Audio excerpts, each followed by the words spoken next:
देश को आजाद कराते समय जब भगत सिंह ने फांसी दी तो इसलिए नहीं दिया कि अंबानी का लड़का, अमित शाह का लड़का मौज करेगा, कि जय श्री राम, बूढ़ों को पेंशन, जवानों को काम, कि सबको देना होगा काम, रघुपति राघव राजा राम। रोजगार पे भाषण और आश्वासन नहीं चाहते। तो ये पूरे देश में ये बहुत पीड़ा का दौर है। सर्टिफिकेट है पर रोजगार नहीं है, कि अब ये भाषण और आश्वासन हमें नहीं चाहिए। बेरोजगारों के लिए कोई कानून नहीं है कि बेरोजगारी की स्थिति में वो न्यायपालिका का दरवाजा खटखटा सके। वो आत्महत्या कर सकता है लेकिन न्यायपालिका नहीं जा सकता। देश में एक कानून जो मिसिंग है वो है रोजगार का कानून, रोजगार के मौलिक अधिकार का, जिसके तहत वो सुप्रीम कोर्ट और हाई कोर्ट का दरवाजा खटखटा सके। तो ये जो विकास है वो हमारे काम का नहीं है। हमें रोजगार चाहिए, हम रोजगार ताकि हम इज्जत की जिंदगी और ईमान की रोटी खा सके। तो हमारे हाथ में कटोरा ही तो हुआ, वो जो है उसके वो सपने नहीं देख सकता। नमस्कार, मैं ब्यूटी गिरी और आप देख रहे हैं नेशनल दस्तक। आने वाले लोकसभा चुनाव में घमासान मचा हुआ है। 2024 में कौन कहां से लड़ेगा ये सब कुछ तय हो ही रहा है। फ्री की रबड़ी कितनी बटेगी और कब बटेगी, कब पिटारे से क्या क्या नया खेल निकाला जाएगा, ये सारी चीज़ों पर अब चर्चा होनी शुरू हो रही है। और इसी के साथ युवाओं का मुद्दा भी बढ़ रहा है। उनका रोजगार कहाँ है, 10 करोड़ रोजगार कहाँ है। हर साल 2 करोड़ रोजगार देने का वादा था, तो अब 20 करोड़ रोजगार कहाँ है, युवाओं की मांग है। और इसी के साथ हमारे साथ बातचीत करने के लिए मौजूद हैं इसी मुद्दे पर और लगातार उठाते हैं आवाज और कहते हैं कि एक वोट के लिए एक रोजगार जरूरी है। बातचीत करने के लिए मौजूद हैं प्रवीण कासी। क्या कहेंगे, एक वोट एक रोजगार के साथ साथ अब आप कुछ नया करने जा रहे हैं, क्या कहेंगे उसके बारे में? देखिए, हम लोग काफी लंबे समय से देश जो है ना बेरोजगारी की मार से परेशान है।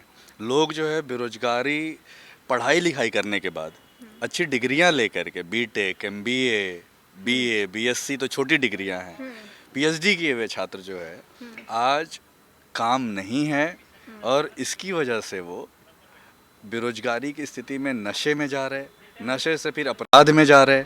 अपराध के अलावा आत्महत्या में एक बड़ी संख्या जो है नौजवानों की, करीब 1.5 लाख लोग, 1.5 लाख से ज़्यादा लोग, एनसीआरबी का आंकड़ा है कि गरीबी और बेरोजगारी के चलते आत्महत्या कर लिए, जिसमें 20 से ज़्यादा हजार लोग जो है ना पढ़े लिखे नौजवान हैं। अभी दिल्ली विश्वविद्यालय में थोड़े दिनों पहले एक एडहॉक का टीचर एडहॉक की नौकरी नहीं मिलने की वजह से आत्महत्या कर लिया।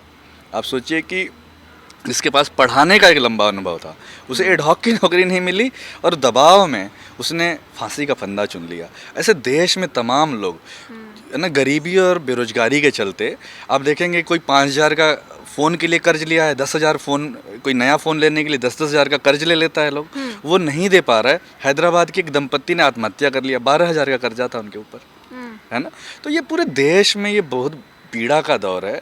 हम इसीलिए जो है हमने तो इसके लिए समाधान क्या सोच रहे हैं आप, क्या समाधान हो सकता है? देखिए, समाधान एक ही है कि नरेंद्र मोदी ने जो है तब मनमोहन सिंह की सरकार में एक लंबी चौड़ी बेरोजगारी थी, तो इन्होंने कहा कि मैं 2 करोड़ लोगों को हर साल रोजगार दूंगा। नौजवानों ने देश के इनके ऊपर भरोसा करके पूरा वोट दिया और एक लंबी चौड़ी सरकार बनी और फिर दोबारा जो है इनको चुना, इनके ऊपर भरोसा जताया। लेकिन आज स्थिति ये है कि हमारे पास रोजगार नहीं है, ठीक है ना।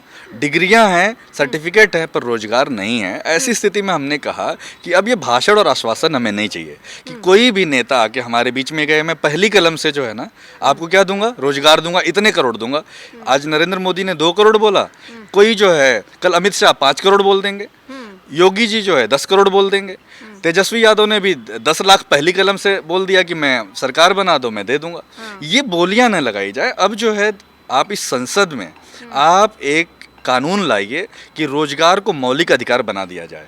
मौलिक अधिकार की बात कर रहे हैं आप। मौलिक अधिकार एक बहुत बड़ा जो है धाराएं होती है, उस पर सीरियस चार्जेस लगते हैं। आप मौलिक अधिकार की बात कर रहे हैं और वो भी रोजगार के लिए, ये बहुत बड़ी बात हो गई है। जी बिल्कुल, ये आज जरूरी है। देश में बेरोजगारों के लिए कोई कानून नहीं है कि बेरोजगारी की स्थिति में वो न्यायपालिका का दरवाजा खटखटा सके। वो आत्महत्या कर सकता है लेकिन न्यायपालिका नहीं जा सकता। न्यायपालिका कानून पे चलता है और ये रूल ऑफ लॉ है। देश जो है ना रूल ऑफ लॉ से चलता है। ये इसलिए इस देश में एक कानून जो मिसिंग है वो है रोजगार का कानून, रोजगार के मौलिक अधिकार का, जिसके तहत वो सुप्रीम कोर्ट और हाई कोर्ट का दरवाजा खटखटा सके। वो जरूरी कानून अभी तक नहीं बना।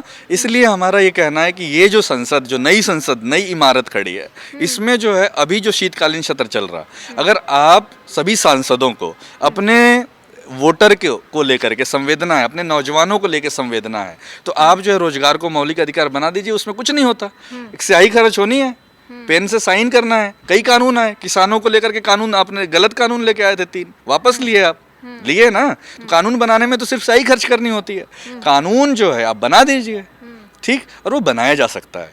वो सांसदों को देखना पड़ेगा कि अगर वो अपने क्षेत्र के बेरोजगारों के प्रति संवेदनशील है, जिम्मेदार है, पारदर्शी है, जवाबदेह है, तो वो कानून बनाएगा। नहीं तो अभी क्या हो रहा है देश में, विकास की बात हो रही।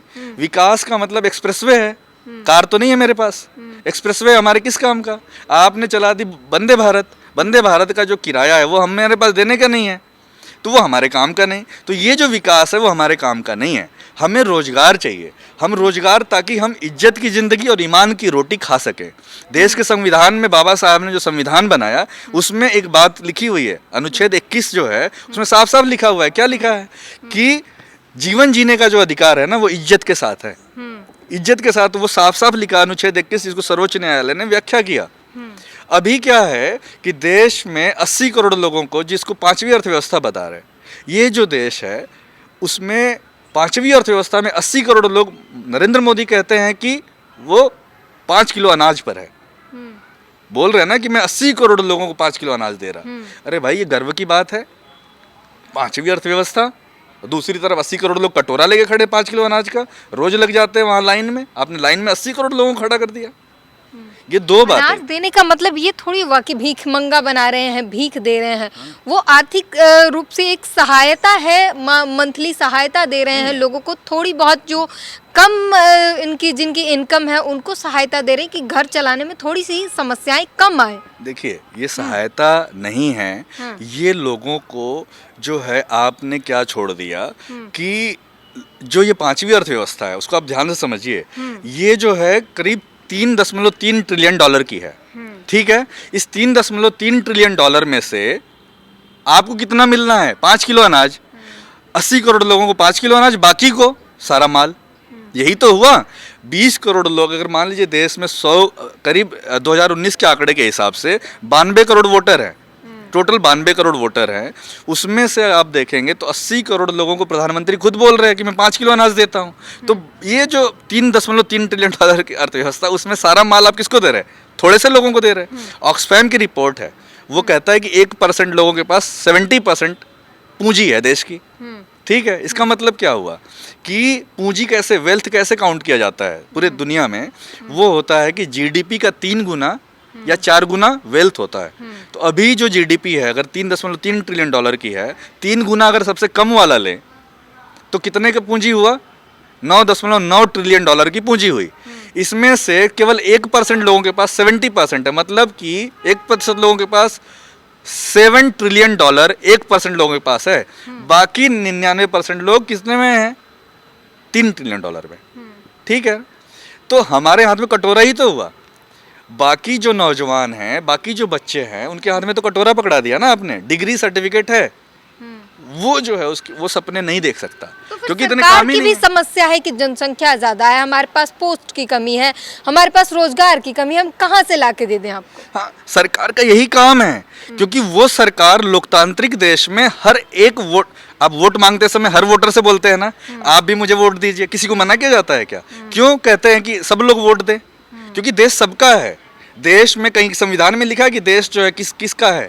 कहीं लिखा है संविधान में? देश लिखा हुआ है कि सबका है। हम भारत के लोग ही भारत है, तो हम भारत के लोग ही भारत के मालिक भी हैं।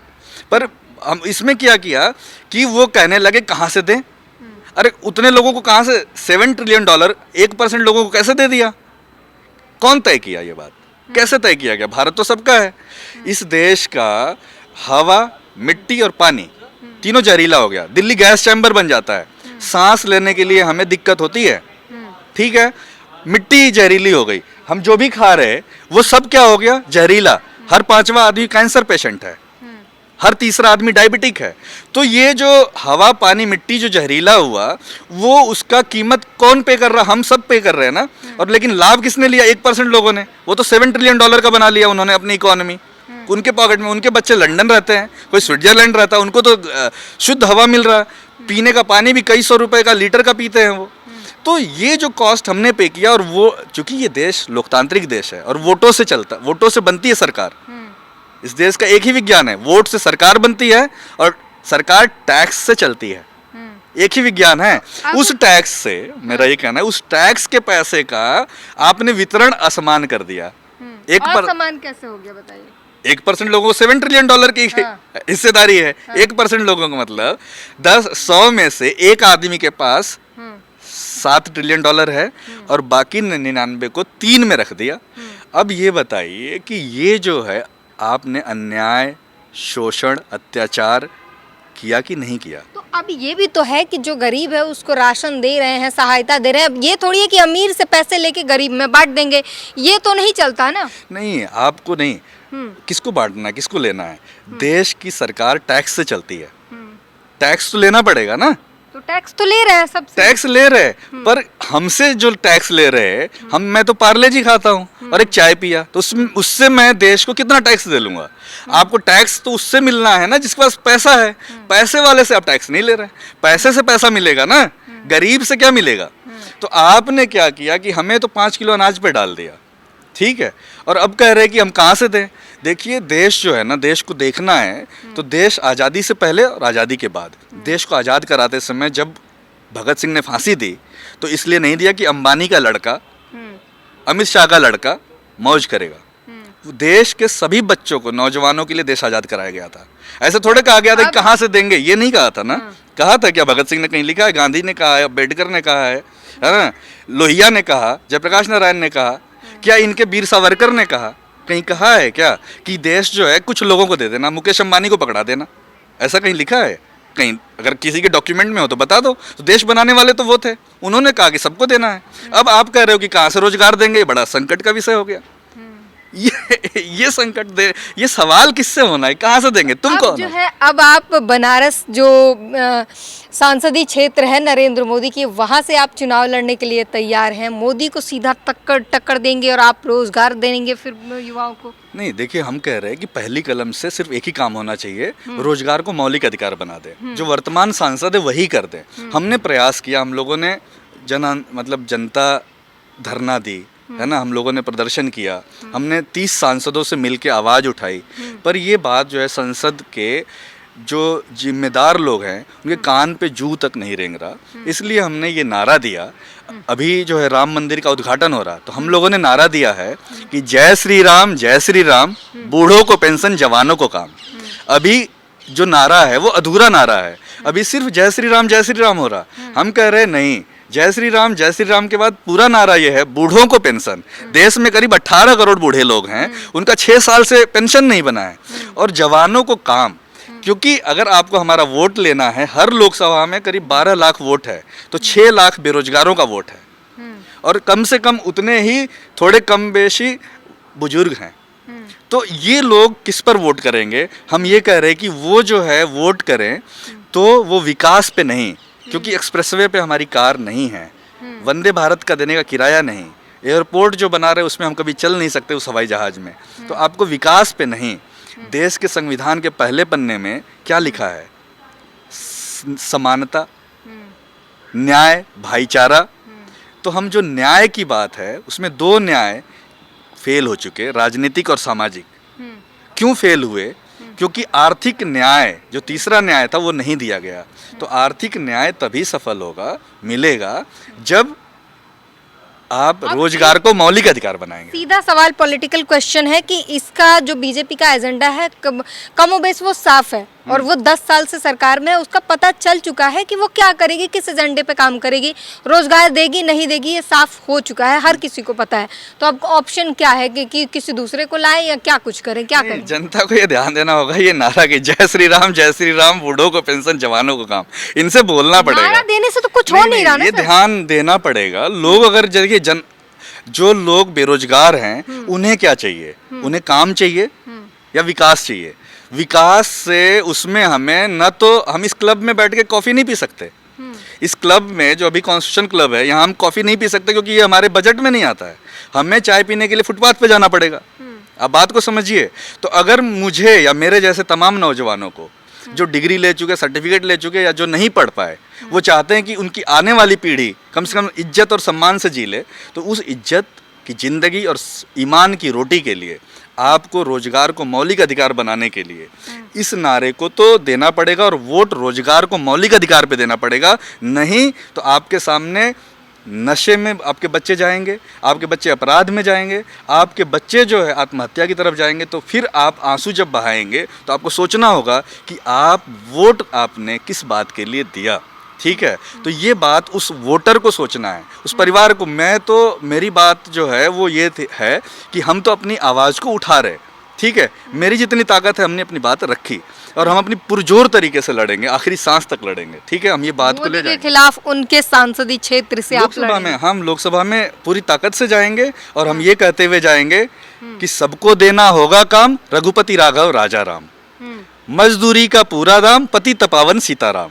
हम मोदी जी की नगरी में, काशी नगरी में, मैं वहीं का हूँ, मेरा नाम प्रवीण काशी है और हम वहाँ पे जाएंगे बेरोजगारों का प्रतिनिधित्व करते हुए कि हम रोजगार पे भाषण और आश्वासन नहीं चाहते। हम रोजगार को मौलिक अधिकार बनाने वाला एक कानून चाहते हैं जिससे कि हम नेता की तरफ जब बेरोजगार हों तो नेता के घर, नेता के ऑफिस में न जाएं, हम न्यायपालिका जा सकें, कोर्ट जा सकें। तो जाहिर तौर पर एक बहुत बड़ी पहल है और लोगों को अगर समझ आए तो ये बहुत बड़ी बात है, क्योंकि मौलिक अधिकार जो है वो बहुत बड़ा अधिकार होता है। कानून जो है यहाँ पर कोर्ट जाने की इजाज़त होती है। आपके साथ ज़रा भी भेदभाव हुआ या किसी भी तरीके की कमो बेस होती है तो आप सीधे हाई कोर्ट, सुप्रीम कोर्ट तक जा सकते हैं और आपके अधिकार आपको दिलाए जाते हैं। और इस तरीके से अगर बेरोज़गारी का जो मुद्दा अगर मौलिक अधिकार में शामिल हो जाता है तो युवाओं के जो है उद्धार हो जाएंगे इस तरीके से।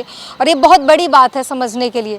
पूरी बातचीत पर अपनी प्रतिक्रिया जरूर दीजिए। कैमरामैन आशीष के साथ ब्यूटी गिरी, नेशनल दस्तक। नेशनल दस्तक की आपसे गुजारिश है कि अगर इसको बचाना चाहते हैं तो नेशनल दस्तक को सब्सक्राइब करने के लिए रेड कलर के सब्सक्राइब बटन को दबाएं, फिर बेल आइकन की घंटी दबाएं।